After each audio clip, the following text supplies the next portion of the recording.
किरण नानाजी मगरे, वंचित बहुजन आघाडी व प्रणित एकलव्य आघाडी यांचा प्रदेश कार्याध्यक्ष म्हणून मी आज या पक्षात काम करत असतो। 24 तारखेला माझ्याविषयी पेपरांमध्ये ऍड आली होती की वासू शेळके या प्रकरणात माझं नाव घेण्यात आलेलं होतं। त्यावेळेस मी सगळी छावणी पोलीस स्टेशनला विचारपूस करण्यात केली।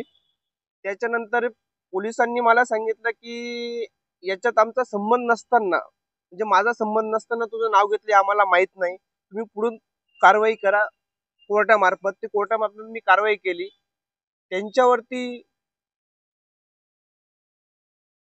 मानहानीचा दावा दाखल केला। दुसरी गोष्ट, त्याच्यानंतर 31 तारखेला 31/8/2025 रोजी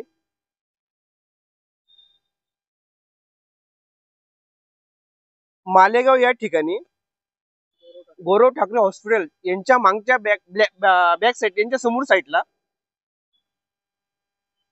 प्रसाद हिरे म्हणून जो व्यक्ती आहे, जो भाजपचा माणूस म्हणतो, स्वतःला भाजपचा पदाधिकारी म्हणतो, त्या माणसांनी आणि त्यांच्या जे बॉडीगार्ड असतील किंवा ते गुंड जे लोक असतील 10-12 लोकांनी मला अडवून मला जातीवाचक शिवी दिली आणि बंदुकीचा धाक दाखवला आणि ते म्हणत होते की तुला कुठेही आम्ही ठार मारू।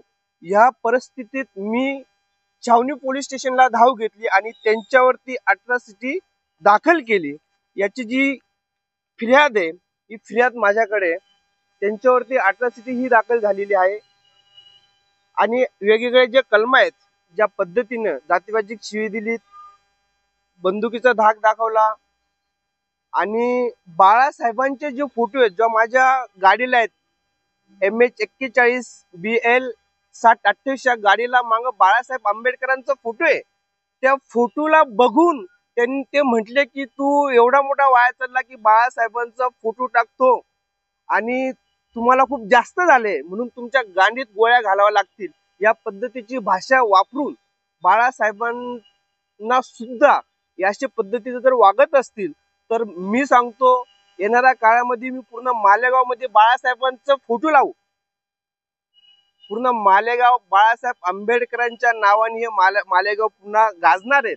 असं तर गाजतच पूर्ण महाराष्ट्र, पण बाळासाहेब बाबासाहेबांचे नातू आहेत आणि आम्हाला अधिकार आहे, आम्ही त्यांचे लेकर आहोत, आम्ही त्यांचे फोटो आमच्या घरामध्ये लावू शकतो, आमच्या गाडीवर आम्ही ठेवू शकतो, लावू शकतो। पण अशा प्रकृतीचे जे लोक आहेत, ते भाजपचे जे गुंड लोक आहेत, ते आम्हाला कुठेतरी डावलण्याचा प्रयत्न करत असतात। पण पोलीस प्रशासनाने माझ्याविषयी संविधानाचा जो पोलिसांनी जी संविधानिक माध्यमातून जो गुन्हा दाखल केलेला आहे, त्यांनी खूप चांगलं काम केलेलं आहे। मी पोलिसांचं बी आभार इथे व्यक्त करतो की 3 घंट्यात 2 घंट्यात का होईना त्यांनी पूर्ण विचारपूस करून CCTV कॅमेरे चेक करून त्यांनी गुन्हा दाखल केलेला आहे। प्रसाद बळीराम हिरे असं त्या गुंडवृत्ती माणसाचं नाव आहे। त्या माणसावर रात्री 1 ते 2च्या दरम्यान रात्री गुन्हा दाखल झालेला आहे। दुसरी गोष्ट, पुढील जी कारवाई आहे ती पोलीस प्रशासन DYSP साहेब हे करत आहे।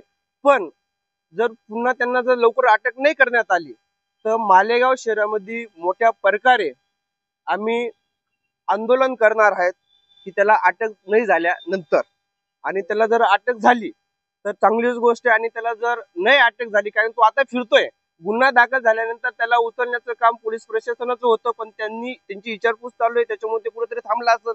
पण आम्ही अजून 24 घंट्यात आम्ही वाट बघतो। 24 घंट्यात जर त्यांनी जमा नाही केलं तर पुढची कारवाई आम्ही आमच्या पक्षाच्या माध्यमातून, समाजाच्या माध्यमातून, गावाच्या माध्यमातून आम्ही करणार आहोत।